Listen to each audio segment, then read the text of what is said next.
Hello everybody, this is Chuck Carnevale, co-founder of FastGraphs, the Fundamentals Analyzer software tool. And with this video, I've got another video of my continuing series where I'm covering all the 10 sectors as reported by Standard & Poor's and looking for value in each of those sectors.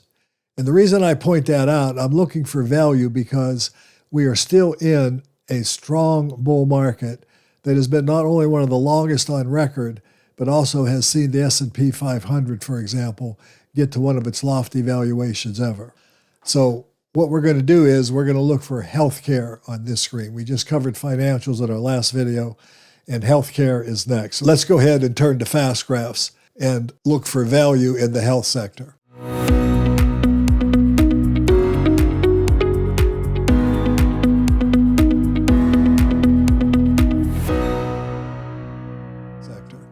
Now I'm going to start by going to our dashboard here. And those of you who are subscribers to FastGraphs, this is where your recent tickers could be found. If you have a portfolio, you have your portfolio performance here. But the dashboard also gives you the ability to look at the Standard & Poor's 500 ETF or the Russell 3000 ETF. And I had some comments in my last video, people talking about, we're not accountants, tell us what are the right stocks. And I'm going to talk about that a little bit more in a minute. But you don't have to be an accountant when you look at these fast graphs. Just look at the picture. All you got to recognize is the blue line and the orange line are drawn on this graph at a specific PE ratio, okay? The orange line in this graph is a 15 PE ratio. So it's a valuation reference. Anywhere I'm looking at this line, if the stock is touching this line, it's trading at a 15 PE, as you can see at the bottom of the pop-up there, the orange. The blue line in this example is an 18.92 PE. And so anywhere I touch the blue line or the black line, which is the weekly closing stock prices, would touch the blue line, it would be an 18.9 PE. And as you can see here, when the price is below the blue line, which is 18.92, it is trading at a 13.89 PE or lower than the blue line. Now what you see on this graph is that historically for the last 20 years, and by the way, you can actually expand this out for a lot further, a 15 to 20 multiple on the S&P 500 would be what I would call normal and fair value. Now, I prefer a 15 PE because that gives me a higher margin of safety, and that gives me a better earnings yield. That's a 6.67% earnings yield. An 18 PE gets a little higher. With the PE at 25.44 now, significantly above the normal, we'll call it 15 to 20-ish range, I've only got an earnings yield of under 4%. That means if the S&P 500 companies paid me 100% of all their profits, I'd only make 4%. And that's not very exciting to me. And of course, the dividend yield, which is the area below this white line, which is a payout ratio, is 1.16%. But here's all I want you to get from looking at either one of these two charts. Here, the Russell 3000 or the SPY is when we're looking at this, and I'm going to do an actual live fast graph on the spider here. When we're looking at this, this is the highest valuation that we've seen in the 20 plus years that are on this graph. It's a very expensive market. So one of the other comments I got in my last video, when you have stocks that are very expensive, an overall stock market, remember, I always say it's a market of stocks, not a stock market. So even in a high bull market and a highly inflated valuation on the overall market that we see here, there's still value to be found. That's what this series of videos is all about, finding research candidates that are in value or fairly valued or even undervalued that might make sense to invest in pending further due diligence. Okay, so the market itself is very high, and I'm looking for value in this market. All right, so what I did was I created some screens. All right, and the screen that I'm looking at here is healthcare for income. Now, this is a very simple screen. I'm keeping the screen as simple as possible. Okay, I'm obviously searching for healthcare sector. So that's the GIC sector. And I'm looking for primary tickers, and I could leave that or take that off. That's not really that important. On history, when I go to my historical screens, I'm looking for companies with positive growth for the last 5 years. Just very simple, easy peasy screen. My estimate screen, I've got two things picked. I want a total rate of return that's greater than 5%, and I want earnings growth that's positive. Pretty easy thing to screen. Okay, and then if I go into my regions, I'm going to limit this to US and Canada. Okay, so again, a very simple screen. Now, once I've done all that and I hit run query, I end up with 5 stocks. Now, this is for income. I'm sorry, I left off the income. I also wanted a dividend yield over 3%. Okay, so I got 5 stocks, forgot to tell you that have a dividend yield ranging from as low as 3.2% above 3 to as high as 4.75. And these are the 5 companies I have there. Now, the next screen I ran, my next healthcare screen, I also went and did another healthcare screen where I screened for total return. And I went through the similar process. Okay, found the sectors, primary tickers. I wanted to see the PE. I wanted to see an earnings yield above 6%. And I actually looked for an earnings persistency above 6%. Here I was screening a little, looking for total return, added a few more items, and I stayed with the estimates and I stayed with the regions. And when I run the query here, I end up getting 13 companies. Now, what I did was I clicked this Add to Portfolio button, and I created a portfolio. And I've already done that to save time for the video. And I came up with these 13 stocks that I called the health screen. But this was the total return. All the income stocks made this screen because they do offer total return. And that's another misnomer a lot of people have. Just because you're only investing for income doesn't mean you have to give up total return. But anyway, these are the 13 stocks in healthcare in various subsectors. Okay, so when I went through this, these are all in the healthcare sector. Let's order them. And I've got 3 distributors, 4 companies in the healthcare equipment, 2 in services, life science tools and services, managed care, pharmaceuticals, and biotech. Okay, so now what we're going to do is we're going to look at each of these companies individually. These are healthcare companies. Now, Amgen is the largest biotech stock out there. And what you'll notice is about Amgen, the things I like about Amgen, I'm going to take this graph apart. From an operating results, the company has grown their earnings very consistently at 11% a year.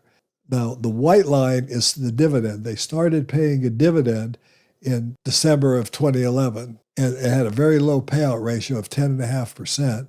Then the payout ratio increased to 22%, and it's been hovering up to 35 or 36%. This area below the white line is the portion of this, all these earnings that they pay out.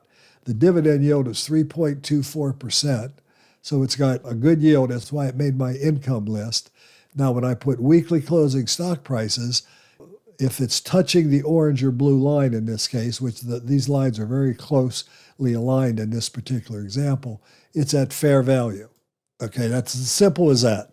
Okay, now you can see coming out of the recession of 2008-09, it was below fair value, which any of these time periods in here would have been a great time for long-term investors to buy the stock. Anytime the stock is below the orange line. It has just now come below the orange and the blue line, and so it's theoretically at fair value.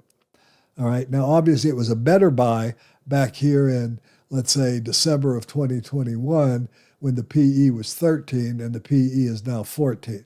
But not much, but it was a better buy. Back here in July of 2023, the PE was 12. That's better than the 14. That would have been a great time to buy the stock. Even after dropping here so much this year, you'd have still averaged 27% a year annualized. All right, valuation matters, and it matters a lot. Now, going to the forecasting calculator, Amgen's not expected to grow very fast, but it is trading at a reasonable value, offers a decent yield. So you could actually make almost 11% a year, assuming these analysts are correct with the earnings growth, even as though it's moderate, it's only 5%-ish. Because of the growth and the yield, you could still end up making a double-digit return if you bought it here. Or you might want to wait and buy the stock a little cheaper. It was down 1.6%, 1.7% yesterday. This is going through fast graphs to do this today. It's down just a smidgen. Okay, it's not down very much more today. But the point is, Amgen is a attractively valued stock in the portfolio. Now, I'm going to go through the portfolio. This is the health screen. This is 13 stocks. 5 of them were for income and total return, and the rest of them were pure total return. So let's go through them very quickly. The next would be Becton Dickinson, And if I look at this stock from a historical point of view, I do want you to notice I'm using the tool here to help me make prudent decisions. That here, once again, we have a 15 PE, but we also see that this stock has traded at or above the blue line more often than it's ever traded on the orange line. Now, this is optimum. This is the best margin of safety, the fairest value for a high-quality stock like Becton Dickinson. It's triple B rated with less than 40% debt. Okay, it's got a 6% earnings yield, which is a little light. If it got down to the orange line, it would be 6.67, but it is below its historical norm. Now, when I go into the forecasting calculator, the 15 PE would mean it would still be a positive rate of return, but that's a 15 PE. If I look at the normal multiple that the stock has traded over the last 5 years, and that's what I find in this box here, that's a 20.31, it could offer me an 18% rate of return. But that's aggressive. Now, I could use this drop down, but you can see the normal PE has hovered around 20 times earnings. 18 to 20 times earnings has been very consistent. So I could put in the 19 times earnings here, and I would still have a stock that's capable of giving me over 15% annualized rate of return. This is a high-quality company that the market tends to value at a premium valuation for whatever reason. I don't really care. I just want to know that. So right now, it's below the blue line. It might look attractive. Now, by the way, what I forgot to do with Amgen and go to this forecasting calculator, I always want to look also at the record of analysts, how accurate they've been. And in Becton Dickinson's case, they've missed the number 8%, but they've been right on the number 92% of the time with a 1-year forward and almost identically with the 2-year forward. So analysts tend to get this company right when they're making their forecasts. That's very important. Let's go on. The next one I'm looking at is Cardinal Health. Now, Cardinal Health, I wrote articles on this and for the website Seeking Alpha. I also did videos on Cardinal Health. This was a great time for long-term investors to be accumulating the stock. This was a weaker time because here you went through a long extended period. But even if you'd have bought it here, I would have called that a buy. Okay, you would have gone 3 or 4 years and not made much money. But if you still held the stock today, you'd be averaging over 16% a year since October of 2018. All right, buying a stock when they're fairly valued is a long-term play. Now, I want you to notice growth wasn't so great during this period of time. They had very low 6%, 3%, 2%, -9, which you can see here. But then earnings started to grow at double-digit rates again, and of course the stock reacted to that. Going to the forecasting graphs, it's in the value corridor, but I would call this fully valued. But yet, even then, you still stand to make about 8% a year. If I'm using the normal multiple on this one, it would be overvalued. But that normal multiple has been, for the last 5 years, has been a little bit, I'm going to say, exaggerated. Okay, the company has an enormous amount of debt, and it is triple B rated, and it's kind of expensive.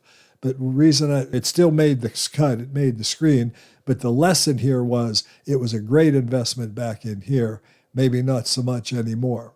I own this stock, and I'm continuing to hold it, however. Cigna is healthcare services, just solid as a rock, another blue line company. So if I go to the forecasting graph and look at it in the normal multiple version, expected to grow over a 13% rate of return with a 1% yield. And by the way, using the performance function of fast graphs, I would also see here that this company has a good long history of growing their dividend. Not every year, but the dividend has grown over time by an average of around 12 or 13%. So Cigna is a great looking stock for total return and consistency. The real story here is how consistent the earnings growth is. Forget price, and you can even take the normal PE off. Just look at the earnings growth. And again, they paid a smidgen of a dividend in years past, but they really didn't start committing to a dividend until 2021, if you can see that with the green shaded area here. Okay, so that's Cigna Corporation. Putting the price back on the graph just before I leave it, it looks very inexpensive on the what I would call the fair value PE, but on a normal PE, it looks like it's just rock solid at fair value at this point. A- rated with 40% debt. I think it's an excellent company, strong balance sheet, etc. CVS, Walgreens was one that was big disappointment for me. CVS the same way. They're expected to rally more. This, I would call this much more speculative. You do have a 4.5% dividend yield. Looking at what the analysts expect, pretty strong growth. This could be a real great opportunity to buy this stock at these values. Even at a 10 PE, it would offer a 13% multiple, assuming they made that earnings growth. It does have moderate debt. It is an investment-grade company. But as always, I highly encourage you to do your own due diligence. Elevance, I consider this one of the most premier managed healthcare stocks in the country. This is the old Anthem. As you can see, with Medicare, there's been some issues and controversy with Medicare. They're having a flat earnings year. That really caused people to overreact and drop the stock price.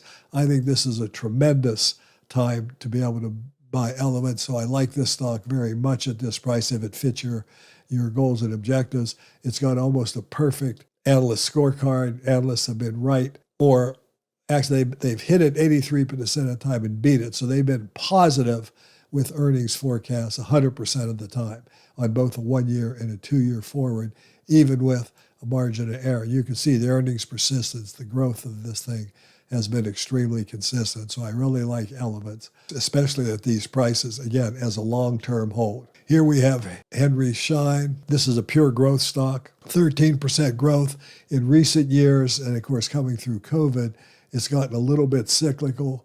It is forecast to only grow at 8 or 9% going forward. Long-term growth rate is expected to be about 6%. Historic growth rate has been slow, but that's a misnomer because of the downward trend we had here. The stock is a little bit overvalued. It has no credit rating, but only has 33% debt. You can buy it at about a 16 multiple. I would look for this one to get a little cheaper for my taste. Again, these are research candidates. I want to make that clear. Integra Lifesciences Holdings. I'm not real familiar with this company, but it doesn't pay a dividend. The market has put a premium valuation on it quite often. It's not expected to grow very fast. But at a 19 multiple, it could make you some real good money, assuming the market would continue to put this premium valuation on the stock. And there are years where it doesn't. I do want to make that clear. That's the beauty of fast graphs. I can see that there are times when they put a premium valuation on it and times when the market undervalues it, as it's doing now. It looks like it's beginning to recover. I do my homework now with fast graphs. Remember, you can always go into the company's corporate website and you can immediately learn what the company actually does by just browsing through their website. They got resource and support, careers, investors. They're proud of being a great place. They got neurosurgery, neurosurgical ICU. I'm not real familiar with this company, but it might be worth learning a little bit about if it intrigues you. Icon PLC is another pure growth stock. It normally trades at a premium valuation. The stock has dropped precipitously here recently. Looking at forecasting with a 9.5% growth rate would be pretty attractive. Using the higher normal multiple, this thing could generate 37%. And I want to focus on this. Another comment I got, people said, we're not accountants. Well, the calculators here do all the work for you. If this stock earned these earnings and by these 15 analysts, and it's got a really strong scorecard. They've only been wrong 8% of the time. 92% of the time the analysts are correct. And if it traded at this multiple of 24, which is its normal multiple, you'd stand to make 37.8% annual rate of return. That would turn $10,000 into $19,000 with no dividend by the end of 2026. Okay, and we'll call it 2 years. If it traded at its intrinsic value multiple of 15, you would still stand to make 8%. Okay, so it's got decent downside. It's triple B minus and only has 6% debt. And it's got that earnings yield of 6.5, which is right on the cusp of what I look for in a stock. The next stock we want to look at is Johnson & Johnson, the AAA rated Johnson & Johnson. It had some flat earnings, but very positive earnings. It offers over a 3% dividend yield. It's AAA rated with 29% debt. From a forecasting point of view, it would generate a 7% rate of return at a 15 multiple. At a normal multiple of about 17, it would earn you 13%. And this is theoretically one of the safest stocks you can invest in the marketplace. So you might want to take a look at Johnson & Johnson today after the recent correction in its price. Patterson Company, it's a healthcare distributor. I don't know a lot about this stock. It's pretty cyclical, but the thing I'll say for it is it's extremely cheap right now. So is it worth learning more about? Expected to grow about 8%, but it only trades at under a 10 multiple. So even if it traded at a low 13 multiple, you'd stand to make 27% a year almost annualized. Now, this company has an April fiscal year, so that's over 2.25 or so quarters that you'd be, 10 quarters or so you'd be looking at here with Patterson. The next one would be Teleflex. Teleflex has had a premium multiple. This is a good example. There's so many of these stocks that are cheap. You know, they make healthcare equipment. I mean, so many stocks like even Microsoft and Apple and a lot of the real popular stocks that are trading at these real high valuations. Here's an example of how valuation eventually reversed to the mean. It took 4 or 5 years for that to happen. And during COVID, they had a big drop in value, of course. And then earnings recovered, the stock recovered, but then earnings just flattened out a little bit. And look at the stock price fell from a high up here of around $425 a share. It's been cut in half during this period of time here. An average annualized loss of over 18% a year. Valuation matters, and it matters a lot. And there's a real good example right here. But is it now worth looking at? From a forecasting point of view, at a 15 multiple, it would be a 13% rate of return. At a normal multiple of 26, it would be capable of generating a 47% annualized, doubling your money in the next 2 years. And the analyst scorecard, once again, is very, very strong. 92% on a 1 year with a 10% margin of error and 100% on 2-year forecast, which is what we're looking at here. Might be something to take a closer look at. Zimmer Biomet, healthcare equipment again. We see a very similar pattern. The stock is very inexpensive here. The forecasting is for about 7.5% growth. A normal premium multiple would give you over 20% annualized rate of return. It's BBB rated with only 25% debt. And if you were going to buy Zimmer, now would be the time to buy it. So there you have it. There are the 13 stocks that came up in the healthcare screen. These are the 13 companies. And they have all of them except Cardinal Health have pretty good debt to capital ratios. Most of them are attractively valued. Some of the ones that aren't, like Cardinal Health, you could still put on a watch list and look for it to do something in the future. Anyway, this has been Chuck Carnevale, co-founder of FastGraphs. Hope you enjoyed this video on healthcare sector. Not sure what sector comes up next, but I'll be doing another sector video next week. If you like this video, give me a like. Ring the bell so you get notified of all the future videos. Subscribe to our channel, of course, and take a look at subscribing to FastGraphs. I consider it to be the value investor's best friend, and I wouldn't even consider investing in stocks without checking with my FastGraphs first. Thanks for watching, and I'll be talking to you again with my next video real soon. Thank you.